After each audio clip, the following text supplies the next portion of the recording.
चलिए, जय हिंद दोस्तों।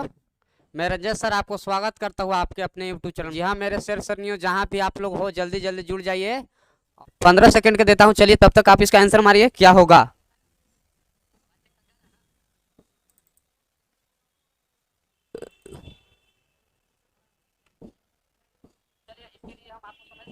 बनाओ मेरे भाई।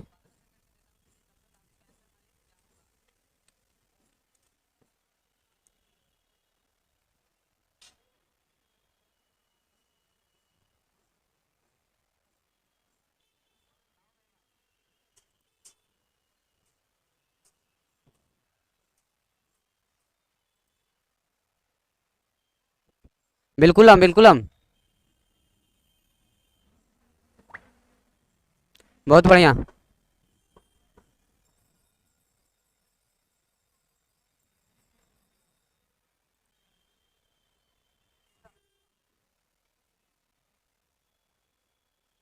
चलिए, हमारे साथ जुड़ चुके हैं Aakash Tiwari ji, C answer. Aakash Tiwari ji, C answer. Ganesh, Ganesh ji जुड़ चुके हैं। गणेश नवादाज, hello sir, hello. Nitish Yadav, पढ़ाने का अनुभव सुपर है सर।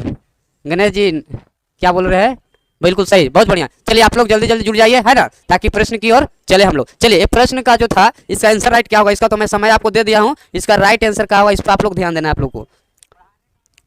चलिए, ये प्रश्न का राइट आंसर क्या होगा मेरे भाई, इस पर आपको ध्यान देना है। चलिए, प्रश्न क्या कहता है, कहता है कि शोर, क्या शोर, शोर मतलब शोरगुल, समझ रहे हैं ना। शोर को मापने के लिए एसआई इकाई क्या है, यानी जैसे हम कहते हैं बड़ी हाला कर रहा है, चाहे साउंड के मतलब मापने के लिए, शोर को मापने के लिए, एक प्रकार से ध्वनि को मापने के लिए इसका इकाई क्या है, तो इसका इकाई मेरे भाई डेसिबल है। क्या है, डेसिबल है इसका इकाई, किसका, शोर को मापने के लिए। और एम्पियर किसका है, विद्युत धारा का। किसका है मेरे बंधु, विद्युत धारा। एम्पियर किसका है, विद्युत धारा का है ना। केल्विन किसका है, तापमान का है। क्या, तापमान का। क्या है, एसआई, एसआई मात्रक, है ना। कैंडला क्या, जिसे हम लोग सीडी कहते हैं, है ना। कैंडला क्या है, तो लुमिनियस इंटेंसिटी यानी ज्योति तीव्रता। क्या मेरे बंधु, ज्योति, ज्योति, है ना, तीव्रता। क्या, ज्योति तीव्रता।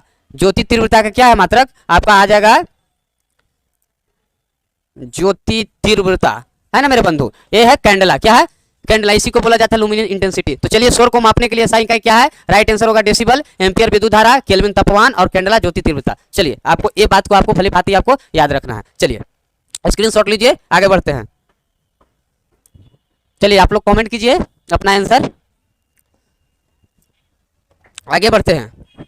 चलिए, ए प्रश्न के आप लोग आंसर दीजिए। ए प्रश्न का राइट आंसर क्या होगा, इस पर आप लोग आंसर इसका दीजिए। चलिए, इसका आंसर दीजिए कि राइट क्या होगा। चलिए, इस पर मैं आपको 10 सेकंड का दे देता हूं। कहता है कि एक बैटरी द्वारा किस प्रकार की ऊर्जा को विद्युत ऊर्जा में परिवर्तित किया जाता है। चलिए, इसका राइट आंसर दीजिए। चलिए, मंडे टू फ्राइडे सेशन चलता है ना, आज मंडे है, लगातार आपका सेशन चलेगा फ्राइडे तक। आप लोग के लिए बहुत बढ़िया बढ़िया क्वेश्चन लेके आए, बहुत अच्छा अच्छा क्वेश्चन के सिलेक्शन किए हैं, है ना। तो आप लोग अपना कमेंट बॉक्स में आंसर जरूर दें। तो चलिए, इस क्या कहता है कि एक बैटरी के द्वारा, यानी सॉरी एक बैटरी द्वारा, है ना, बैटरी किस प्रकार की ऊर्जा को विद्युत ऊर्जा में परिवर्तित किया जाता है। जो हमारा जो बैटरी है ना मेरे भाई, देखा घर में बैटरी, बैटरी तो देखो कि गाड़ी का बैटरी या कोई चीज का भी बैटरी, तो कहता है ना कि कौन सा ऊर्जा को किस ऊर्जा में परिवर्तित करता है। तो बैटरी में क्या होता है, केमिकल होता है, यानी रासायनिक। क्या होता है, रासायनिक। तो कहता ही है कि एक बैटरी द्वारा किस प्रकार ऊर्जा को विद्युत ऊर्जा में परिवर्तित किया जाता है, विद्युत ऊर्जा। तो बैटरी में केमिकल रहता है तो उसमें रासायनिक होगा। तो रासायनिक ऊर्जा को, क्या चीज, रासायनिक ऊर्जा, यानी बैटरी में क्या टर्मिनल में दोनों तार जोड़ दिए माइनस प्लस, है ना। तो अंदर में रासायनिक एनर्जी है और क्या विद्युत बन के आगे आ जाता है ना। आपको माने कोई चीज आउटपुट जोड़े, चाहे बल्ब जला रहा है, चाहे कोई बाजा मतलब एम्पलीफायर लगा रहे हैं, चाहे कुछ भी आउटपुट में आप लगा रहे हैं, है ना, तो आपको ना काम करेगा। तो बैटरी में क्या करता है, रासायनिक ऊर्जा के रूप में, है ना, अपना स्टोर कर ले रहता है चार्ज को, और आप उसको लाइन लगा देते, तार वायर लगा देते, तो जो चार्ज है केमिकल मतलब रासायनिक जो ऊर्जा है क्या विद्युत में बदल जाता है ना। तो रासायनिक ऊर्जा को विद्युत ऊर्जा में बदल देगा। बात समझे। चलिए नेक्स्ट, ये बात को आपको ध्यान देना है। ये क्या कहता है, इस पर आप ध्यान दीजिए। इसके पर भी आपको मैं 10 सेकंड का टाइम देता हूँ। कहता है कि एक उठाए हुए हथौड़ा में क्या है, एक उठाए हुए हथौड़ा में क्या है, समझे। अब कह रहा है कि एक व्यक्ति हथौड़ा उठेले है, तो बताओ उसमें कैसा एनर्जी है, उठाया हुआ है, बात इसको मतलब चला नहीं रहा है, मतलब उठाया हुआ, ये बात पर आपको ध्यान देना। तो आप लोग को जस्ट बताए थे, चाहे उठाया हुआ हथौड़ा हो, है ना, उठाया हुआ हथौड़ा हो, उठाए हुए क्या हथौड़ा, क्या हथौड़ा, हथौड़ा हो, या है ना, या तीर धनुष, देखे तीर धनुष मतलब तनी हुई क्या धनुष की डोरी, है ना, तनी हुई क्या धनुष की डोरी, धनुष की डोरी, ये सब क्या है मेरे बंधु, है ना। इसमें क्या है, ये में स्थिति ऊर्जा होता है, क्या होता है, पोटेंशियल एनर्जी होता है, क्या होता है, स्थिति ऊर्जा होता है ना। अगर कहेगा कि हथौड़ा उठैले है, चाहे तनी हुई धनुष के डोरी की अगर बात कर ले, तो उसमें क्या होता है, पोटेंशियल एनर्जी होता है, क्या होता है, स्थिति ऊर्जा होता है, क्या होता है मेरे भाई, स्थिति ऊर्जा होता है। चलिए, तो इसका राइट आंसर क्या है, स्थिति। गति ऊर्जा, गति होने के कारण, है ना, जो ऊर्जा है उसे क्या कहते हैं, गति ऊर्जा। और यांत्रिक ऊर्जा क्या कहता है कि गति ऊर्जा की, यानी इसका और इसका मिलाएगा तो क्या होगा, यांत्रिक ऊर्जा बनेगा। कहने का मतलब जो ये है काइनेटिक एनर्जी, है ना, काइनेटिक एनर्जी प्लस क्या, पोटेंशियल एनर्जी यानी पी, ये दोनों को मिलाएगा तो क्या बन जाएगा, ये दोनों को मिलाएगा बंधो तो बन जाएगा आपका क्या, यांत्रिक ऊर्जा। तो ये बात के आपको ध्यान देना है ना। यांत्रिक ऊर्जा बराबर क्या होता है, गति ऊर्जा प्लस क्या, स्थिति ऊर्जा। चलिए, उठाया हुआ थोड़ा, चाहे कभी बताएगा कि डैम जो है पानी में कौन सी ऊर्जा होता है, जो स्थिर पानी है, तो इसमें भी आपको ध्यान देना है। चलिए, बहुत बढ़िया। चलिए आगे चले। आप लोग एकदम मन से एकदम खाली पढ़ाई कीजिए मेरे भाई। देखो कितना मस्त प्रश्न है, चलो इसको जवाब दो, इसको जवाब दो, चला इसको दो, इसको क्या होगा, इसको के जल्दी देता है मैं देखता हूँ, कौन जल्दी देता है, हम कमेंट पढ़ रहे हैं, इसका जवाब दो, इसका जवाब दो। प्रश्न का बहुत अच्छा प्रश्न है, इसका कौन जवाब देता है, जल्दी जल्दी आप लोग इसका जवाब दीजिए।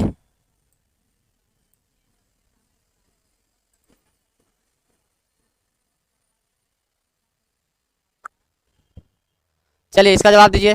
चलिए, समय सीमा आपको समाप्त हो गया। कहता क्या है, आगे हम लोग प्रश्न को देख लेंगे कि प्रश्न हमारा क्या कहता है ना। प्रश्न को नहीं समझ में आया, एक बार नहीं, दो बार नहीं, 3 बार तक हम लोग समझेंगे। तो प्रश्न हमारा क्या कहता है, कहता है कि दो समानांतर दर्पण के बीच स्थित वस्तु के कितने प्रतिबिंब प्राप्त हो जाता है। कह रहा है कि दो समानांतर दर्पण है ना, मतलब इस प्रकार रख लीजिए ना, मान लें कि अगर इस प्रकार से अगर दो समानांतर दर्पण है ना, अगर दो समानांतर दर्पण इस प्रकार रखा हुआ है, चाहे ऐसे रखिए चाहे ऐसे रखिए, वर्टिकल रखिए चाहे हॉरिजॉन्टल रखिए, है ना। कह रहा है कि जब दो समानांतर रखे हुए हैं, है ना, तो आगे बताओ, कह रहा है कि उनके बीच जो प्रतिबिंब प्राप्त होगा, है ना, वस्तु का मतलब कितना प्रतिबिंब प्राप्त होगा। यानी यहाँ पे कोई वस्तु रखा हुआ है ना, यहाँ पे अगर कोई वस्तु रखा है, दो समानांतर दर्पणों के बीच यहाँ पे कोई वस्तु रखा हुआ है, क्या है, कोई वस्तु रखा हुआ है मेरे भाई। तो कह रहा है कि ई वस्तु का कितना प्रतिबिंब बनेगा, ये वस्तु का कितना प्रतिबिंब बनेगा। तो चलिए इसको हम कैसे बनाते हैं, इस पर हम लोग ध्यान देंगे।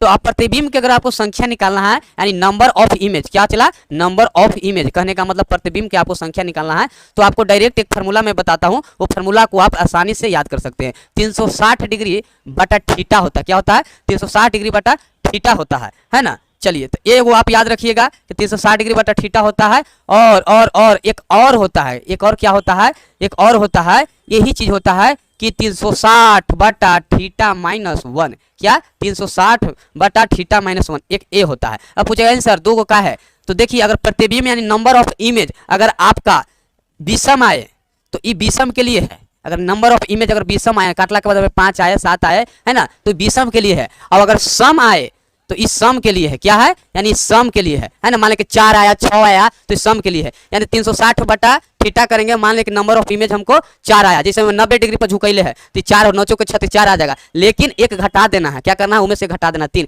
यानी कहने का मतलब आपका है कि हर हालत में, excellent classes, Om sir good evening sir, good evening, हर हालत में चाहे कोई भी कंडीशन में नंबर ऑफ इमेज यानी प्रतिबिंब की संख्या हमेशा ऑड बनता है, यानी विषम संख्या बनता है, सम कभी नहीं। अगर आपका सम आ रहा है तो जानिए कि आपको एक घटाने का जरूरी है। तो अगर इसमें आपको विषम आता है तो कोई बात नहीं, जो आएगा विषम आया तो विषम छोड़ दीजिए। मान लें कि काटला के बाद आपको कितना जा रहा है, काटला के बाद आपको 5 आ जा रहा है ना। अगर आपको काटने के बाद 5 आ रहा है तो छोड़ दीजिए, 5 होगा। नहीं तो अगर काटने के बाद 4 आ रहा है तो 4 में से आपको एक घटा देना है, यानी ए वाला लगाना है। मतलब हर हाल में, यानी कोई भी स्थिति में, क्या चला, कोई भी स्थिति में जो नंबर ऑफ इमेज है, कोई भी परिस्थिति में, क्या, कोई भी कंडीशन में आपका नंबर ऑफ इमेज क्या होना चाहिए, क्या होना चाहिए, नंबर ऑफ इमेज क्या होना चाहिए, क्या होना चाहिए, विषम होना चाहिए। क्या होना चाहिए मेरे बंधु, विषम होना चाहिए। कहने का मतलब कि ऑड होना चाहिए, ऑड होना चाहिए, चला विषम होना चाहिए। ये बात आपको ध्यान देना है। तो ये कॉन्सेप्ट है, ये कॉन्सेप्ट अपना याद रखिएगा। अब भाई यह प्रश्न क्या कहता कि दो समानांतर दर्पण के बीच स्थिति, मतलब जो वस्तु का जो स्थिति है ना, वो कितना प्रतिबिंब बनाएगा। तो बताइए तो कि ये 2 समतल दर्पण है, क्या है, ये जो दोनों मान लें कि समतल दर्पण है, वो एम है एन है समतल दर्पण, है ना। पैरेलल में हम लगा दिए, कहने का मतलब समानांतर में लगा दिए, तो कह रहा है कि यहाँ पे बीच में वस्तु रख देती, इसका नंबर ऑफ इमेज कितना बनेगा। तो थीटा देखिए, थीटा है ना, तो थीटा क्या वैल्यू आप निकालिए कि थीटा इसमें कितना बनेगा। तो इसमें थीटा क्या बनेगा, 0 डिग्री, कोई एंगल नहीं बन रहा है ना। 2 ऐसे खड़ा है, कम से कम एंगल बनाने के लिए एक पॉइंट पर मिनिमम 2 रेखा का झुकाव होना चाहिए ना। है ना, चाहे वहाँ पे कोई कट होना चाहिए था ना, आपको एंगल बनेगा। देखिए ये अलग खड़ा, ये अलग खड़ा, खाली सामना सामने खड़ा है ना, तो एकरा में भी इमेज बना, एकरा में भी इमेज बना, तो एक करा के दोनों को समानांतर कर दे, कहने मतलब थीटा यहाँ पे कुछ नहीं बना रहा, 0 डिग्री, तो नंबर ऑफ इमेज कितना बनेगा, तो आप खुद यहाँ से बताइए कि नंबर ऑफ इमेज क्या बनेगा। तो 360 बटा अगर हम किसी में 360 को हम थीटा यानी 0 से डिवाइड करेंगे तो खुद बताओ क्या आएगा, तो क्या आएगा, इनफाइनाइट ना आएगा मेरे भाई, क्या आ जाएगा, अनंत आ जाएगा, क्या आ जाएगा, अनंत आ जाएगा। अगर कोई भी नंबर में अगर 0 से डिवाइड करेंगे तो क्या आ जाएगा, अनंत आ जाएगा, है ना, तो इसका राइट आंसर क्या होगा, अनंत हो जाएगा, क्या आ जाएगा, अनंत हो जाएगा, ऑप्शन नंबर यानी सी। ये बात का ध्यान देना है। और हर हालत में मान लिया कि 0 नहीं रहता और कोई एंगल रहता, तो हर हालत में मेरे बंधु, मेरे प्यारे भाई बंधु, उसमें आपको विषम ही आपको आना चाहिए। जानो कि सम आ रहा है तो गड़बड़, सम आ रहा है तो 1 घटा दीजिए, 1 मतलब कर दीजिए, और विषम आ रहा है तो छोड़ दीजिए, कोई दिक्कत नहीं है। अगर 7 आ रहा है तो 7 आने दीजिए, है कोई बात नहीं। अगर 6 आ रहा है तो 1 घटा दीजिए, अगर आपको सम प्राप्त हो तो 1 घटा दीजिए। चलिए तो कितना इसमें अनंत बनेगा, कितना बनेगा, अगर 0 डिग्री पर 2 खड़ा है यानी करने का मतलब क्या, 0 डिग्री बनेगा, और 0 डिग्री बना तो 0 से डिवाइड किए, क्या 0 से डिवाइड किए मेरे भाई, 0 है, थीटा लिखा नहीं है, 0 है तो क्या आ जाएगा, अनंत बन जाएगा। इसका राइट आंसर अनंत होगा। और इसमें भी आपको भी एक क्वेश्चन पर मैं बताता हूँ, इसमें भी अनंत तो बनेगा, लेकिन जो इसका दूसरा नंबर का जो प्रतिबिंब है, अनंत मतलब कितना, 1 से स्टार्ट होगा, आप नहीं उसको अनंत मतलब इनफाइनाइट है ना बनेगा। बाकी जो दूसरा नंबर का प्रतिबिंब होगा, पहला नहीं, अनंत में कौन, पहला दूसरा इसी करना बढ़ जाएगा, जिसको हम लोग नहीं गिन सकते, अनंत इनफाइनाइट जहां तक जाए। तो जो दूसरा नंबर का प्रतिबिंब होगा वो स्पष्ट दिखाई देता है, बहुत अच्छा, सब मतलब सारा जितना भी प्रतिबिंब बना ओकरा से स्पष्ट दिखाई देगा कौन, दूसरा नंबर प्रतिबिंब। मतलब इस कंडीशन में क्या, इस कंडीशन में आपको एक नोट में भी आपको लिख लेना है कि जो इस जो कंडीशन है मेरे भाई, है ना, आपको लिखवा मैं देता हूं, क्या इस कंडीशन में, इस स्थिति में, क्या इस स्थिति में, है ना, इस स्थिति में जो दूसरा नंबर का जो प्रतिबिंब है, यानी दूसरा, है ना, दूसरा नंबर का जो प्रतिबिंब है मेरे भाई, दूसरा नंबर का जो प्रतिबिंब है ना, प्रतिबिंब है मतलब इमेज है ना, वह बहुत स्पष्ट दिखाई देगा, वह स्पष्ट दिखाई देगा, मतलब बढ़िया से दिखाई देगा। क्या कर रहा है वो, स्पष्ट मतलब दिखाई देगा, आपको ध्यान देना है, स्पष्ट दिखाई देगा मतलब कहने का मतलब क्या, अच्छा दिखाई देगा, स्पष्ट रूप से दिखाई देगा, स्पष्ट दिखाई देगा, क्या देगा, स्पष्ट दिखाई देगा। आपको ध्यान रखना है, अगर पूछेगा कि अगर नंबर ऑफ उसमें अगर एंगल 0 बन रहा है, क्या 0 बन रहा है, तो सबसे अच्छा प्रतिबिंब कौन दिखाएगा, तो दूसरा नंबर का दिखाएगा, और इसे तो अनंत बनेगा, जिसको आप अंदाजा नहीं लगा सकते हैं। चलिए आगे बढ़ जाएं, इसको छापना है छापिए जल्दी, आगे बढ़ते हैं। आप लोग केवल खाली बने रहिए, कोई दिक्कत नहीं है, आगे बढ़े। चलो इसको बताओ, चलो इसको पर मैं 10 सेकंड का टाइमिंग देता हूं। कहता है कि दूरदृष्टि दोष के निवारण है तो कौन सा लेंस प्रयुक्त होता है, बताओ चला कौन सा होगा। दूरदृष्टि के निवारण के लिए, दूरदृष्टि रोग का निवारण के लिए कौन सा लेंस, जल्दी बताओ। दूरदृष्टि दोष के निवारण हेतु कौन सा लेंस का प्रयुक्त होता है, तो कौन सा लेंस का प्रयुक्त होगा, उत्तल लेंस। उत्तल लेंस को क्या कहा जाता है, अभिसारी लेंस, इसी को क्या कहते हैं, उत्तल लेंस, क्या उत्तल लेंस, है ना, इसी को कहा जाता है अभिसारी लेंस, है ना, अभिसारी लेंस। और अपसारी लेंस मतलब क्या होगा, अवतल लेंस, क्या अवतल लेंस, अवतल लेंस। इसका क्या काम है, इसका क्या काम है, ये निकट दृष्टि दोष में क्या चला, निकट निकट निकट दृष्टि दोष में इसको यूज होता है। निकट दृष्टि दोष, निकट दृष्टि दोष में क्या होगा, ये यूज होगा निकट दृष्टि दोष में। अवतल देखिए ये अवतल लेंस है, जो अपसारी का अवतल कहते हैं, ये दोनों सेमे है, क्या है, ये दोनों सेमे है, क्या है, ये दोनों सेमे है। और उत्तल दर्पण इसको क्या चीज में यूज करते हैं, यानी साइड मिरर के रूप में, क्या वाहनों का यानी गाड़ी के साइड मिरर के रूप में, किसमें चला, साइड मिरर के रूप में, इसको आपको भली बातें ध्यान देना है। तो दूरदृष्टि के लिए क्या, उत्तल लेंस, उत्तल लेंस को क्या कहते हैं, अभिसारी लेंस। चलिए आगे बढ़े, बहुत जल्द वैकेंसी आ रहा है, आप लोग को एकदम ध्यान रखना है। देखिए इसका फॉन्ट कैसे चेंज हो रहा है। चलो इसको पर हम 10 सेकंड का टाइम देता हूँ। बताओ, कहता है कि प्लांक नियतांक का सूत्र क्या होगा, प्लांक नियतांक का सूत्र बताओ, है ना, प्लांक नियतांक का सूत्र बताओ बंधु कि इसका प्लांक नियतांक का सूत्र क्या होगा। चलिए समय खत्म।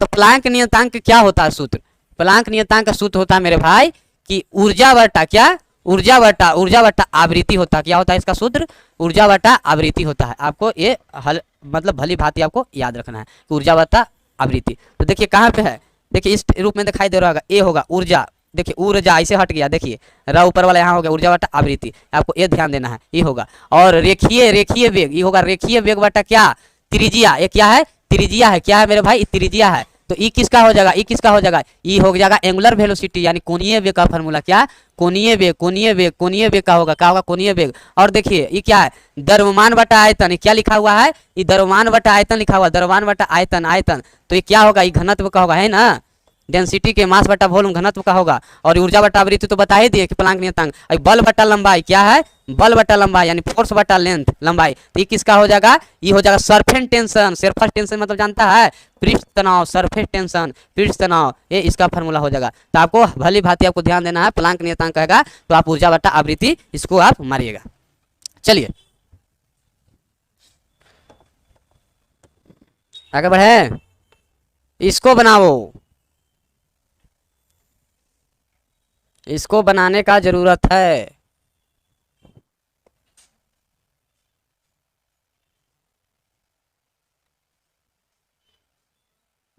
क्वेश्चन थोड़ा सा देखो, आगे पढ़ लो।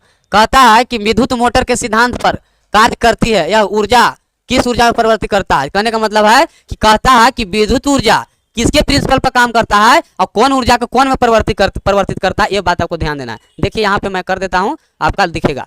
मतलब विद्युत मोटर है ना, कह रहा है कि विद्युत मोटर किसके प्रिंसिपल पर काम करता है ना, और कौन ऊर्जा को कौन ऊर्जा में कन्वर्ट करता है। तो इसको क्या होगा, चला इसका राइट आंसर क्या होगा कि ये जो काम करता है फ्लेमिंग के बाएं हाथ पर काम करता है। क्या करता है, फ्लेमिंग के बाएं हाथ पर विद्युत मोटर और फ्लेमिंग के दाएं हाथ पर जनित्र चलेगा, है ना। तो आपको ये ध्यान में रखना है। तो फ्लेमिंग के बाएं हाथ के नियम पर विद्युत मोटर, और विद्युत मोटर क्या करता है, विद्युत ऊर्जा को क्या करता है, यांत्रिक ऊर्जा में बदल देता है। क्या करता है, विद्युत ऊर्जा को क्या करता है, यांत्रिक ऊर्जा में बदल देता है। तो इसका राइट आंसर है विद्युत मोटर। यहाँ पे करा किसके सिद्धांत पर, तो फ्लेमिंग के बाएं हाथ के नियम पर काम करता है। और यह किस ऊर्जा को किस ऊर्जा में बदलता है, तो ये विद्युत ऊर्जा को, ये विद्युत ऊर्जा को यांत्रिक ऊर्जा में बदलता है। क्या करता चला, विद्युत ऊर्जा को यांत्रिक ऊर्जा में बदलता है। तो ऑप्शन नंबर डी आपको यहाँ पे एकदम भली बात आपको ध्यान रखना है ना। अगर नहीं ध्यान रखिएगा तो गड़बड़ हो जाएगा, मारने के लिए बायां हो जाएगा दायां, तो चल जाएगा बोरा में। तो बोरा में नहीं जाना है, कहने का मतलब कि कूड़ा का भाव से नहीं ना बिकना है। हम लोग को अपना एक स्टैंडर्ड, अपना आपको वैल्यू बढ़ाना है। तो वैल्यू बढ़ाना है तो कैसे, जब तुम्हें क्वालिटी रहेगा तब ना तुम्हारा वैल्यू रहेगा। चलो आगे बढ़ जाए। यही सब प्रश्न आपको जो है ना ओवर कॉन्फिडेंस में आप लोग गलत करते हैं। चलिए ये बहुत बढ़िया प्रश्न है, ये तो दिल खुश कर दिया। चला इस पर हम तुमको 30 सेकंड का टाइमिंग देते हैं, 1-2 नहीं, चलो 30 सेकंड। इसको बना के दिखाओ कितना लोग बनाता है। चलो ये प्रश्न को बनाओ, ये प्रश्न को बनाओ। आपका तब तक मैं कमेंट देख लेता हूँ। ये प्रश्न को बनाओ मेरे शेर बहादुर। ये प्रश्न अगर बना दिया तो मैं समझ जाऊंगा कि एकदम चला के कॉन्सेप्ट ठीक ठाक अभी चल रहा है। चलो ये प्रश्न बनाओ। कहता है कि पृथ्वी के सतह पर जो गुरुत्वीय त्वरण है 9.8 मीटर पर सेकंड स्क्वायर। बात सही है, यानी छोटा जी के मान तो है पृथ्वी पर।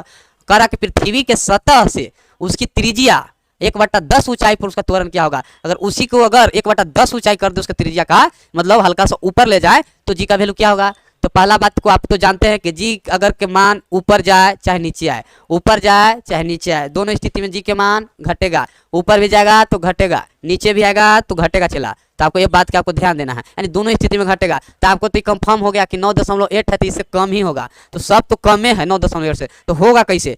तो कहेगा गुरुजी अब हमको बताइए ना। तो लो जान जाओ, एगो फार्मूला पढ़ा होगा। कहेगा कि कौची सर, तो छोटा जी के फार्मूला पढ़े हैं ना, GM बटा क्या R² है ना। जी क्या है, सर्वा मतलब क्या है, यूनिवर्सल कांस्टेंट है। और M क्या है, ग्रह का जो द्रव्यमान है। तो ये आप ये पढ़े थे। कहिएगा जी सर ये तो पढ़े थे, ये तो हम पढ़े हैं गुरुजी, है ना। तो कहेगा कि हाँ सर। ये कहाँ के लिए वैलिड है, चला ये पृथ्वी पर के लिए है। कहाँ के लिए है, ये पृथ्वी पर के लिए, पृथ्वी के लिए है, पृथ्वी के लिए है ये जो फार्मूला। अब कह रहा है अकॉर्डिंग टू क्वेश्चन, अब क्या कह रहा है अकॉर्डिंग टू क्वेश्चन कि 1/10 हो जाए। क्या हो जाए, 1/10 हो जाए। यानी पृथ्वी के गुरुत्वीय त्वरण इतना है, तो पृथ्वी के सतह से उसके त्रिज्या का 1/10 ऊंचाई पर त्वरण के मान क्या होगा, यानी छोटा जी के मान क्या होगा। तो अब इसको पर ध्यान देना है। तो अब पूछ रहा है, अब छोटा जी के पूछ रहा है, कहने का मतलब अब जी डैश पूछ रहा है।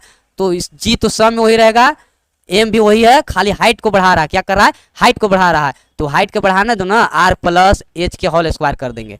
R² है तो H हाइट पर जा रहा है, तो इसको होल स्क्वायर कर देंगे। कहाँ जाएगा, यहाँ पे आ गया ना। चलिए अब इसको कर देंगे। तो ये आपका, अब इस पर जी डैश का आपको यहाँ पे मान निकाल लेना है। अब यहाँ पे आपको पुट कर देना है बहुत आसानी से। तो चलिए हम लोग पुट करते हैं। GM के GM तो रहने देंगे, कोई दिक्कत नहीं, इसका मान नहीं बिठाना है। और वार है, है ना, प्लस ऊंचाई कितना कह रहा है, इसके त्रिज्या का 1/10 कहने का मतलब इसका आर का 1/10, आर का कितना 1/10, यही ना कह रहा है आर का 1/10। तो देखिए आर प्लस आर का 1/10, तो कहने का मतलब कि r/10 कहिए कि जी गुरुजी होगा, लो ना इसको स्क्वायर कर ना दो, तब तू खुद बताओ कि जी एम बटा, ये देखो तो एलसीएम लेगा नीचे तो कितना आएगा 10 आएगा, और ये देखो तो 10r प्लस 1r कहने का मतलब कि 11 होगा, 11r/10 के होल स्क्वायर। तो आप यहाँ के बाद क्या करिएगा, तो जी एम बटा क्या 121r स्क्वायर, है ना, बटा नीचे कितना 100, इस 100 चल जाएगा चला ऊपर, इस 100 चल जाएगा ऊपर, अगर ये 100 चल जाता है ऊपर तो आपको यहाँ पे ध्यान देना है, अगर 100 ऊपर चल गया तो आपको क्या इसका राइट आंसर लिखिएगा, आपको इसको राइट आंसर क्या लिखिएगा, जब ये ऊपर चला जाए। चलिए जब ऊपर चल गया, कितना ऊपर आ गया, कहने का मतलब कि आया क्या जी एम, है ना। देखिए यहाँ पे आपको ध्यान देना है, देखिए जी एम बटा 121r स्क्वायर बटा 100 है ना, तो जी एम बटा है ना 121r स्क्वायर, 121r स्क्वायर क्या 121r स्क्वायर और ऊपर गुना 100 भेज दिए, कोई दिक्कत, कहिएगा कि ना सर कोई दिक्कत नहीं। देखो जी एम बटा 121r स्क्वायर नीचे 100 है तो ऊपर जाएगा तो गुना में आ जाएगा। अब बताइए कोई दिक्कत है ना, तो अब बताओ चला ई इतना को ध्यान दो, ई इतना ध्यान दो, ई वाला इतना पोर्शन ध्यान दो, यानी जीएम बटा आर स्क्वायर, देखो तो जीएम बटा आर स्क्वायर, जीएम बटा आर स्क्वायर, जीएम बटा आर स्क्वायर, जीएम बटा आर स्क्वायर का पृथ्वी के लिए ना छोटा जी के मान, अगर इतना के जगह पर हम ई लिख सकते हैं ना, कहो ना जी, इतना के जगह पर लिखेंगे ना प्रीतोष कुमार, मतलब गुड इवनिंग सर, चलो इतना के जगह पर जीएम बटा आर स्क्वायर के जगह पर हम जी लिख सकते हैं ना, तो कहिएगा जी गुरुजी लिख सकते हैं। तो देखिए इतना के हम जगह पर हम क्या लिख देंगे, क्या लिख देंगे, यानी जी लिख देंगे, क्या लिख देंगे, जी लिख देंगे, गुने 100 बटा कितना बच गया 121। अब कहिएगा सर अब क्या कीजिएगा, तब पूछना चला जी के मान 9.8 कर देंगे और गुने 100 कर दीजिएंगे और नीचे 121 कर देंगे। एक बाद थोड़ा पता है कि क्या क्या होगा, एक जीरो हटेगा एगो खत्म, कहने का मतलब कि 980 बटा 121 है, काट देगा लमसम 8.1 मीटर, है ना, पर सेकेंड स्क्वायर तुम्हारा क्या आएगा, जी का वैल्यू आएगा जब पृथ्वी से 1/10 ऊंचाई पर जाएगा, जब पृथ्वी से 1 यानी उसका पृथ्वी के त्रिज्या के 1 अगर 10 ऊंचाई पर जाएगा तो आपको कितना जी के मान निकल के आएगा 8.1 मीटर पर सेकेंड स्क्वायर। तो देखो 8.1 मीटर पर सेकेंड स्क्वायर कहाँ पे है, यहाँ है, तो धर के सरिया ना दो ऑप्शन नंबर डी के, है ना, option number D is the right answer. क्या, चलिए बहुत बढ़िया। तो आपको इस प्रकार से आपको कॉन्सेप्ट रखना है, जब ऊपर जाए तो प्लस, है ना, और नीचे जब गहराई के बात कर दे तो अगर गहराई के बात कर दे, अगर गहराई में पूछता है तो कुछ नहीं, उसको भी एक फार्मूला है कि अगर गहराई यानी पृथ्वी के नीचे जाए, है ना, अगर पृथ्वी के नीचे जाए तब जी डैश बराबर क्या होता है, जी इंटू 1 माइनस, है ना, 1 माइनस यहाँ पे होता है जी इंटू 1 माइनस डी बटा आर होता है। यहाँ पे थोड़ा देख लीजिएगा,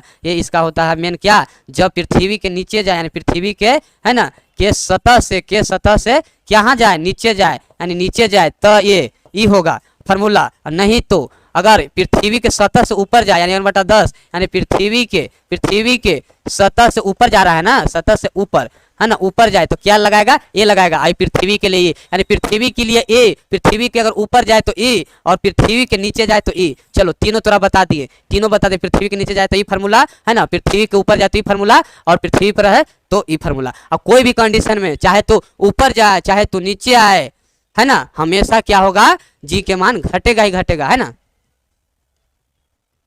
चलिए बहुत बढ़िया, बहुत बड़ा है सर न्यूमेरिकल बाबू, नहीं बहुत छोटा है, हम यहाँ कैलकुलेशन कर रहे हैं तुम लोग को समझाने के लिए ना, तो तुम लोग एकदम बहुत अच्छा से इसको दे देगा। मतलब ये प्रश्न आपको आएगा तो ढेर बच्चा छोड़ के भाग जाएगा अगर नहीं कॉन्सेप्ट पता है, और तो हमारे चला तू है, तू तो बना देगा, देखा है तो पढ़ा है तो मार के आएगा, दिल खुश होगा गद गद, उधर से आएगा कि एकदम रिजल्ट में नाम शो कर रहा है, रोल नंबर, है ना। चलो और मेरिट भी बन जाएगा, है ना, तो मिठाई लेके आना। चलिए ये क्या कहता है महाशय, इस पर बताओ, इसका अपना आंसर दो, इसका आंसर। चलो यही चलते हम आपको लिए मैं टाइमिंग लगा दिया हूँ, कहते हैं कि ये सर आप जल्दी जल्दी तो बता देते हैं, उन्हीं को बनाने के समय नहीं देते, तो देखो चला तो उन्हीं के लिए टाइमिंग 10-15 सेकंड क्वेश्चन के लिए काफ़ी है, न्यूमेरिकल के लिए कैसे इस पर 30 सेकंड दिए, तो 10-20 सेकंड थ्योरी वाला पर बहुत ज़्यादा है ना, इस पर तो 10 सेकंड काफ़ी है, देखते ही 5 सेकंड यानी देखते ही आपको बना देना है ना। चलिए तो ये प्रश्न के क्या होगा, आपको मतलब ध्यान देना है, क्या करना है, ध्यान देना है। तो ये प्रश्न के क्या राइट आंसर होगा, देखिए ये प्रश्न के क्या राइट आंसर होगा, कहता है, क्या कहता है कि CaOH के होल 2 है ना, तो किसका रासायनिक सूत्र है, चला इसी को कहा जाता है बूझा चूना, क्या चला बूझा चूना, इसी को क्या कहा जाता है, बूझा चूना, है ना।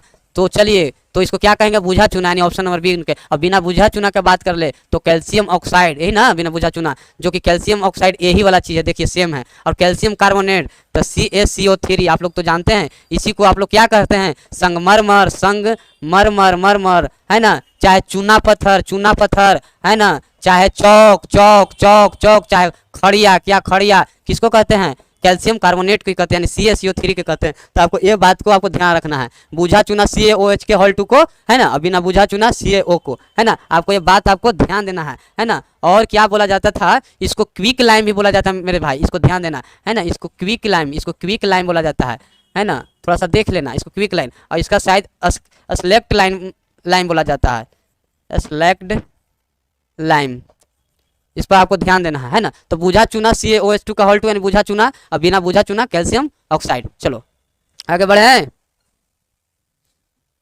चलो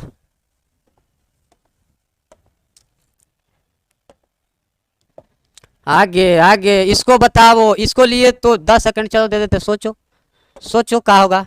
कहता है कि जल में H2O में ऑक्सीजन की संयोजकता बताओ, जल में पानी में क्या करना है, ऑक्सीजन की संयोजकता बताना है, बताओ जल्दी। चलो तो इसका क्या होगा राइट आंसर, जल न कह रहा है तो जल है, तो जल का क्या होता है H2O, है ना, तो जल ऑक्सीजन है, यानी जल में यही ना हाइड्रोजन और ऑक्सीजन के मिलाते तो जल बनता है, हाइड्रोजन के 2 मात्रा ऑक्सीजन के। इसका वैलेंस इस पर, इसका कितना है, 2 है, क्या है, इसका 2 है, आपको ये ध्यान देना है, इसका 2 है ना, और इसका 1 है, और एक दूसरे पर तिरछा तिरछी एक दूसरे पर मतलब संयोग कर लेता है एक दूसरे पर, है ना, H पर वाला पा आ जाएगा, क्या O वाला आ जाएगा, है ना, और O वाला पर आ जाएगा, H वाला आ जाएगा, तो हम 1 लिख भी सकते हैं, ना भी लिख सकते हैं, तो आपको ये ध्यान देना है। यानी H2O है तो कहने का मतलब क्या है कि जो ये 2 जो लिखल है ये O का वैलेंस है, क्या है मेरे बंधु, ये जो 2 लिखा हुआ है ये O का है, किसका है, O का है ना, और ये माना कि यहाँ पे 1 है तो E किसका है, ई किसका है, ई किसका है, एक हाइड्रोजन का है। तो आपको ये ध्यान देना, संयोजकता क्या होता है, कॉम्बिनेशन होने के बाद परस्पर बदल जाते हैं, H वाला O पा जाएगा, O वाला इस पर चलेगा। तो ये करा कि ऑक्सीजन की संयोजकता कितना है, तो यानी कि मतलब 2 ले ले, तो कहने का मतलब क्या है कि ऑक्सीजन वाला एकरा पाल है और एकर वाला एकरा पाल है। तो आपको भली भांति आपको ध्यान देना, हाइड्रोजन का पूछेगा तो 1 है ना, इसको 1 हम लिख सकते हैं, चाहे नहीं भी लिख सकते, कोई दिक्कत नहीं है। तो आपको ध्यान देना है, तो इसका कितना हो जाएगा, इसका 2 हो जाएगा, क्या हो जाएगा मेरे बंधु, ये 2 हो जाएगा, क्या हो जाएगा, 2 हो जाएगा, है ना। तो इसको संयोजकता क्या होगा, है ना, ऑक्सीजन की संयोजकता क्या होगा, right answer option number C यानी 2 होगा। चलिए आगे बढ़े, चलिए इसको बनाओ, चला इसको क्या होगा, इसको बनाओ, इसको बनाओ, चलो टाइम देता हूँ 10 सेकेंड। कहता लिटमस विलियन का रंग कैसा होता है, जो लिटमस है ना, वो विलियन का रंग कैसा होगा लिटमस का, बताओ जल्दी।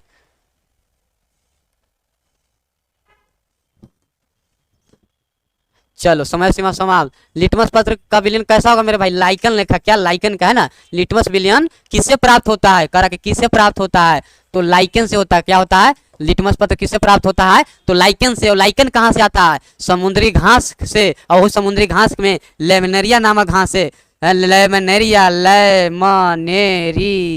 यानी लेमनेरिया नामक क्या समुद्री घास होता है, क्या होता है, समुद्री घास होता है।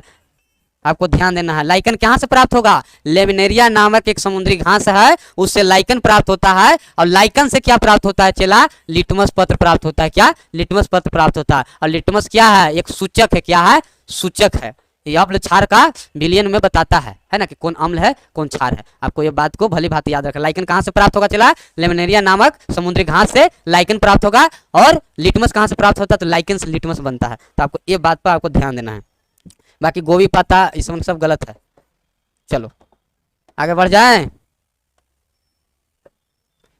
हाँ बहुत अच्छा प्रश्न, मेसोन के खोजकर्ता कौन है, बड़ी इलेक्ट्रॉन प्रोटॉन पढ़ा है, तो जरा सा मेसोन के बताओ कि मेसोन के खोजकर्ता कौन है ना, मेसोन के थोड़ा सा बता दो कि मेसोन के खोजकर्ता कौन है।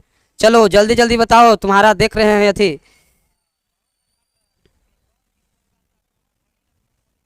चलो समय सीमा समाप्त। कहता है चला कि मेसोन के खोजकर्ता कौन है, तो मेसोन के खोजकर्ता यूकावा है। कौन है, यूकावा है। थॉमसन ने क्या किया, इलेक्ट्रॉन का खोज किया जे थॉमसन ने इलेक्ट्रॉन का खोज किया, है ना। चैडविक है, क्या है, चैडविक है, इसने क्या किया था, न्यूट्रॉन का खोज किया था। क्या किया था, न्यूट्रॉन का खोज, जो कैसा होता है, आवेशहीन होता है ना। प्रोटॉन का खोज कहीं कहीं गोल्डस्टीन, नहीं तो रदरफोर्ड भी देता है ना। ये बात का आपको ध्यान देना है। तो चलिए, मेसोन के खोज कौन है, थॉमसन, सॉरी युकावा, और इलेक्ट्रॉन के खोज करता थॉमसन, और न्यूट्रॉन के खोज करता चैडविक, और प्रोटॉन के खोज करता कौन, प्रोटॉन के खोज करता कौन, तो प्रोटॉन के खोज करता रदरफोर्ड। क्या, रदरफोर्ड। चाहे कहीं कहीं दिले रहेगा कौन, गोल्डस्टीन। क्या, गोल्डस्टीन। ये बात को आपको ध्यान रखना है, गोल्डस्टीन नहीं तो रदरफोर्ड, है ना। ये दोनों में दिले रहेगा तो मार देना है आपको रदरफोर्ड। चलिए आगे बढ़े। मेसोन के खोज करता कौन है, तो युकावा। राइट आंसर क्या होगा इसका, युकावा।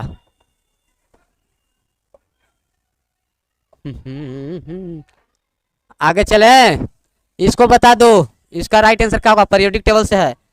चलिए 10 सेकंड के टाइम। वर्ग 16 मतलब ग्रुप 16, ग्रुप 16 को हम लोग किस नाम से जाना जाते हैं, ये बार बार हम बता चुके हैं। जब इसका प्रश्न आता था तो बार बार बताते थे कौन ग्रुप के क्या कहा जाता है। आज चलो आज फिर से बता देते हैं। तो ग्रुप को क्या कहते हैं, वर्ग 16 को क्या कहा जाता है ना, चेल्कोजेन। क्या कहा जाता है, चेल्कोजेन कहा जाता है वर्ग 16 के। हाइलोजन क्या, वर्ग कितना, यानी ग्रुप नंबर क्या, ग्रुप नंबर 17। हाइलोजन क्या, ग्रुप नंबर 17 को क्या, हाइलोजन। और पिनकोजेन, पिनकोजेन किसको कहेंगे, पिनकोजेन। पिनकोजेन का मतलब वर्ग जहरीला होता है। क्या होता है, जहरीला, पिनकोजेन मतलब। और ये कितना है, ये 15 को कहा जाता है। कितना, वर्ग 15 को, वर्ग कौन सा, वर्ग 15 को पिनकोजेन। और क्रिय गैस है ना, चाहे इनट गैस चाहे निष्क्रिय गैस है ना, ये क्या है, वर्ग 18। क्या चला, वर्ग 18, चाहे जीरो ग्रुप इसको कहा जाता है। अक्रिय गैस के चाहे इनट गैस के चाहे कुछ भी कर लीजिए। ग्रुप 1 के क्या, क्षारीय धातु, ग्रुप 2 के क्षारीय मृदा धातु। ये बात को आपको भली भांति आपको याद रखना है। आगे बढ़े, चलो चला, समझ में आ रहा है ना, समझ में आ रहा है कि नहीं आ रहा है, पढ़ा रहे हैं सब बोलो। अच्छा प्रश्न है, अगर आ रहा है तो यस टाइप कीजिए। कैसा लग रहा है, यस टाइप करो, चला, है ना, कोई दिक्कत ना हो रहा समझने में। गणेश नवादा जी के बहुत, चलो आगे बढ़े, आगे चलिए। ये बात पर आपको ध्यान देना है। 10 सेकेंड। कहता है कि दिया गया प्रतीक तत्व है ना, दिया गया प्रतीक तत्व का प्रतिनिधित्व है, यानी जो आपको दिख रहा है ये कौन, किसका प्रतिनिधित्व कर रहा है, कौन सा तत्व का, है ना। जो दिया गया जो प्रतीक है, जो दिया गया जो प्रतीक है, यानी कहने का मतलब जो साइन आपको सिंबल दिखा रहा है, तत्व की प्रतिनिधि, यानी कौन सा, देखो ये ऐसे बीच में एक इलेक्ट्रॉन लिखा दिया हुआ है, और क्या है, ऐसे किया हुआ है ना। तो एक है तो क्या होगा, ये हाइड्रोजन का प्रतीक है। क्या मेरे भाई, हाइड्रोजन का प्रतीक है, बात समझे। सोना ये तो गोल्ड है ना, और इसका ना होता है लैटिनम, ये कार्बन है, ये क्या है मेरे भाई, पारा है। चलो ये गो है तो हाइड्रोजन के। आगे बढ़े, 15 नंबर इसको बनाओ तो चलो। 15 नंबर बहुत अच्छा प्रश्न है मेरे भाई, इसको बनाओ तो चलो। इस पर हम तुमको आज 20 सेकंड के टाइमिंग देते हैं, देखते कौन कौन बनाता है। क्या कहता है कि एवोगाड्रो की संख्या इतना है, तो एक किसी त्रिपरमाणु गैस के 0.1 मोल में परमाणुओं की संख्या क्या होगा। इसका राइट आंसर बताओ कि इसका क्या होगा आंसर। चलो चलिए इसको बताइए जल्दी, समय सीमा समाप्त। कहता है कि एवोगाड्रो की संख्या एन है ना 6.0 क्या होता है, 2 × 10⁻23 है ना, मोल है, पर मोल है। तो किसी त्रिपरमाणु गैस के 0.1 मोल में परमाणुओं की संख्या पूछ रहा है ना। तो आपको बताओ इसको क्या होगा, अगर परमाणुओं की संख्या पूछे, क्या परमाणुओं की संख्या पूछे, क्या चला जी, परमाणुओं की संख्या पूछे, परमाणुओं की अगर संख्या पूछे तो आपको क्या लिखना है, मोल गुने क्या, मोल गुने क्या, मोल गुने एवोगाड्रो नंबर। क्या, मोल गुने एवोगाड्रो नंबर। ये आपको फार्मूला आपको याद रखना है, एवोगाड्रो नंबर, एवोगाड्रो की संख्या। अब कहिएगा सर एवोगाड्रो की संख्या कहाँ है, तो चला एवोगाड्रो की संख्या तो नज़र के सामने है ना, मोल गुने एवोगाड्रो संख्या। तो मोल कितना में कह रहा है, 0.1 में कह रहा है, तो मोल के जगह 0.1 लिख देंगे। एवोगाड्रो संख्या यानी कहने का मतलब कि एन के पूछ रहा है, तो देखो एन कितना दिया है, यानी 6.02 गुने 10 के पावर कितना 23। और तू यहाँ से खुद बताओ, अगर ई पॉइंट को हटाएंगे लास्ट में 10 लाएंगे तो इसी खत्म होगा, एगो जीरो कहिए कि हाँ सर एक जीरो खत्म हो जाएगा, तो लास्टली कितना बच जाएगा, 6.02 गुने 10 के पावर एगो खत्म हो गया, यानी 22 बच जाएगा। कितना बच जाएगा, 22 बच जाएगा। जहाँ है वहाँ धर के मारो, 22 कहाँ है, देखो यहाँ है। तो option number A is the correct right answer. बात को समझे, देखें कि अगर ना कॉन्सेप्ट पता है ना फार्मूला पता है तो ऑप्शन नहीं बनेगा, है ना। तो ये बात को आपको ध्यान देना है। चलिए कुछ नहीं, परमाणुओं की संख्या निकालना तो मोल गुने एवोगाड्रो नंबर, खाली बस गुना कर देना है जितना पूछे। मोल का रहा कितना है 0 देखो चला 1 मोल है, एवोगाड्रो नंबर ऊपर दिया हुआ है, दोनों को गुना कर दिए, सिंपली हमारा ये प्राप्त हो चुका है। चलिए आगे बढ़े, चलो स्क्रीनशॉट करो जल्दी। चलिए इसको बताइए, ऐसा ऐसा प्रश्न खूब धर के पूछ रहा है ना, एनसीईआरटी एग्जाम्पलर से खूब पूछा है इस बार, रेलवे ग्रुप धर के गर्दा उड़ा दिया है। और फिगर वाला प्रश्न पूछ रहा है, फिगर में एग्जाम मतलब ब्लैंक मतलब खाली स्थान दे रहा है, कि अब इसको क्या कहेंगे, ये इसको बड़ा ध्यान से पढ़े वाला चीज है। देखिए 10 को है, 10 सेकंड का आपको टाइम दे, इसको बताइए। कह रहा है कि निम्न चित्र में एक्स है और वाई है, किसको प्रदर्शित करता है, एक्स किसको प्रदर्शित करता है और वाई किसको प्रदर्शित करता है, आपको ये बात को ध्यान देना है ना। तो चलिए, तो एक्स आपको यहाँ पे है, एक्स जो लोग रहा है ना, एक्स यहाँ पे है ना, और वाई आपको यहाँ पे है, देखिए वाई आपको यहाँ पे। तो कह रहा है कि एक्स किसका प्रतिनिधित्व करता है, तो एक्स यहाँ पे क्या कर रहा है, एक्स यहाँ पे कर रहा है पत्रावृंत का, क्या पत्रा जो डंठल होता है ना उसको क्या बोलते हैं, पत्रावृंत। ये वाला जो आपको लोग रहा है ना, ये जो डंठल है ना, ये जो लोग रहा है ना, यही पत्रावृंत है। तो ये डंठल की बात कर रहा है, इसको क्या कहेंगे, पत्रावृंत कहेंगे। क्या कहेंगे मेरे भाई, ये पत्रावृंत है, पत्रावृंत है ना, ये क्या है, ये पत्रावृंत है। चलिए, और ये बिंदु पर क्या है, टिप बोला जाता है, और ये बीच में है, बीच में, बीच वाला को क्या कहता है, प्लेन भाग को बीच वाला को क्या कहते हैं, बीच वाला को कहते हैं क्या, अस्तारिका, क्या अस्तारिका, क्या अस्तारिका कहा जाता है बीच वाला को, है ना। और मेन वाला जो रीढ़ है, ये जो रीढ़ है इसका, है ना, मेन इसको बोला जाता है मध्य सिरा। क्या है, मध्य सिरा। क्या है मेरे भाई, मध्य सिरा। क्या है, मध्य सिरा है, ये बात को आपको ध्यान देना है। और ई है, ई क्या है, ई कोर है। क्या है, कोर है। और जो ऐसे ऐसे रेशा की तरह देखिए निकला रहता है, वो क्या है, इसमें सिरा है ना, सिराएं हैं। और ये जो लास्ट वाला रहता है पत्ता का मेन नोक, इसको क्या कहते हैं, इसको टिप कहते हैं। क्या कहते हैं, चला टिप कहते हैं। तो बताइए एक्स को ये वाला डंठलवा, इसको क्या कहेंगे, पत्रवृंत, मतलब उसका डंठल लेने वाला। और वाई जगह पर जहाँ चिकना चाकर रहता है उसको क्या कहते हैं, अस्तारिका। तो देखिए आपका सॉरी अस्तारिका कह रहे हैं, हाँ अस्तारिका यही होगा। तो आपका ऑप्शन नंबर कौन हो जाएगा, ऑप्शन नंबर आपका सी हो जाएगा, है ना। चलिए ऑप्शन नंबर सी हो जाएगा, पात्रवृंता अस्तारिका। आप कहिएगा कि सर वो नहीं लोक रहा है, तो ना लोक रहा है तो थोड़ा सा हम उसको ऊपर में कर देते हैं। क्या कर दे, हल्का सा ऊपर में कर देते हैं। देखिए यही है टीप, टीप और सिरा था, तो टीप इसको कहते हैं, टीप किसको कहेंगे, टीप इसको कहेंगे, है ना। सिरा किसको कहेंगे, तो सिरा इसको कहेंगे, टीप सिरा। पतरा बिनती वाला को कहेंगे जहाँ पे एक्स है ना। और स्थारिका कहाँ पे, देखिए जो बीच वाला लोग रहा है चिकना भाग, ये स्थारिका है ना। बाकी मध्य सिरा ही है, बाकी एक क्या है, कोर है। तो कह रहा है कि एक्स और वाई किसको प्रतिनिधित्व करता है, तो एक्स किसको करता है यानी पतरा बिंद को, और वाई किसको करता है, तो वाई करता है किसको, स्थारिका को। तो ऐसा ऐसा प्रश्न देखने को मिल रहा है, आपको फिगर दे रहा है और डायरेक्ट पूछ दे रहा है कि कौन कहाँ पे क्या है। कभी हट के दे देगा, मस्तिष्क दे देगा, प्यूटिटरी ग्लैंड कहाँ पे है, आपको ये भी दे के अथी कर देगा, है ना। तो प्रश्न ऐसा पूछे जा रहे हैं, तो यही ना कह कि आपको पढ़ने का एकदम हर हालत में जरूरी है।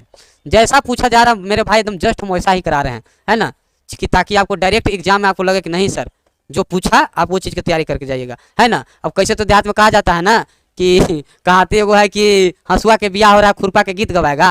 कहने का मतलब है कि जोन चीज़ के काम होगा वही चीज़, जैसा पूछ रहा वही ना चला पढ़ाएं, और न जो पूछ रहा तो झूठों के काला उसको हम पढ़ाएं कि जो तेरा काम में ना आएगा, है ना। मेन काम तो जीवन में सब चीज़ आता है, कोई बेकार नहीं जाता। बाकी जो मेरा मेन फोकस है, जो मेरा मेन चीज़ है उस पर हम लोग ज़्यादा ध्यान देंगे। चलिए तो इसको बताइए, कहता है कि किसे टेक्सोनोमी का जनक कहा जाता है, तो लिनियस को। किसको कहा जाता है टेक्सोनोमी का जनक मेरे भाई, लिनियस को कहा जाता है। डार्विन क्या कहे, परमाणुवाद न दिया था, परमाणुवाद, है ना। क्या है डार्विन। आइंस्टीन चाचा तो ई बराबर MC स्क्वायर, है ना। चाहे सापेक्षता का सिद्धांत, सापेक्षता का क्या, सापेक्षता का क्या सिद्धांत दिए थे, क्या दिए थे चला जी, सापेक्षता का सिद्धांत दिए थे, कौन ये, है ना। चलिए आगे बढ़े, डार्विन, डार्विन परमाणुवाद जी, डार्विन ये क्या तो चला रुको, डार्विन ये दिया था ना जी, वो विकास से रिलेटेड दिया था डार्विन, है ना। और डाल्टन याद आ गया, डार्विन क्या किया था बताओ जल्दी कमेंट में। चलो आगे बढ़ते हैं। खत्म खत्म खत्म, इसको बताइए, इसको राइट आंसर 10 सेकेंड। चलो इसको बताओ, कहता है गाय और भैंस में दूध उतारने के लिए कौन सा, बताओ जल्दी, चलो पढ़ो इसका राइट आंसर क्या होगा।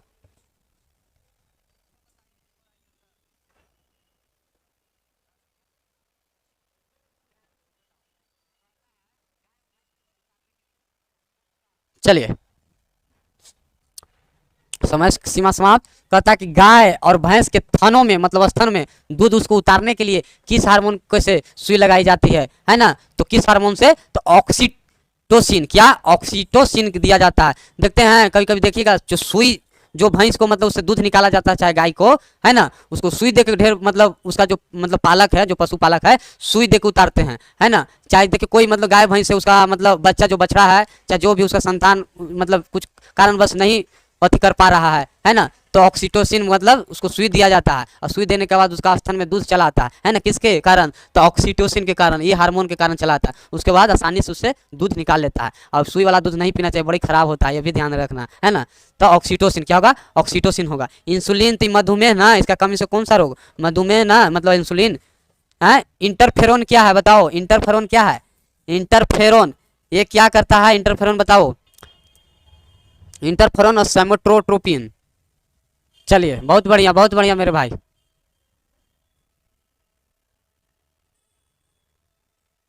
क्या है? चलो एक प्रकार के क्या है इंटरफेरोन? ये आपका प्रोटीन है। क्या चला? ये प्रोटीन है ना। ये हमारा जो शरीर में मतलब रक्षा करने का काम करता है ना। कैसे एंटीबॉडी चाहे कोई अलग टाइप के है तो ये हमको ये जो है से हमारा जो शरीर में जो रक्षक है उसको संदेश देता है कि देखो मान लो कि तेरा कैंसर होने वाला है, चाहे मान लो कि तेरा ये होने वाला, अंदर अंदर उसको अति करता है। ऐसे तो कैंसर होने वाला है तो पता चलेगा आदमी कि तो आगे ना दवाई करे, मतलब इन्फॉर्मेशन देता है कि कैसे मतलब ये रोगाणुओं का तो उसे लड़ने का काम करता है। उसके साथ मिलकर कौन? इंटरफेरोन एक प्रोटीन है। एक सोमेटोट्रोपिन क्या है? यह भी एक वृद्धि हार्मोन है। क्या है? ये भी एक क्या है मेरे भाई? वृद्धि हार्मोन है। क्या है?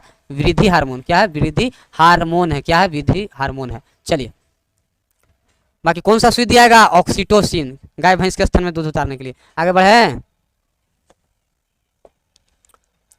चलो बुलावा आया है, माता ने बुलाया। चलो इसको बनाइए 10 सेकेंड के टाइम।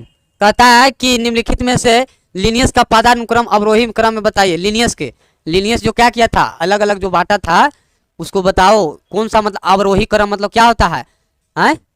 अवरोही क्रम में बताओ। चलिए समय खत्म।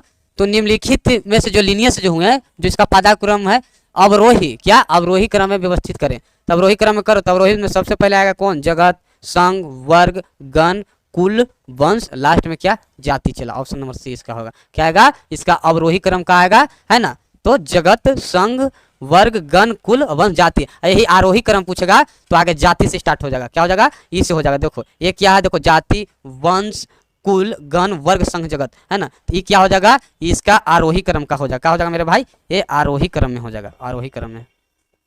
आरोही मतलब क्या? बढ़ते क्रम। अवरोही मतलब क्या? घटते क्रम। तो बढ़ते क्रम में ए जाति, वंश, कुल, वर्ण, वर्ग, संघ और लास्ट में जगत। और घटते क्रम में जगत, संघ, वर्ग, गण, कुल, वंश, जाति। ये बात को आपको ध्यान देना है। चलिए आगे बढ़े।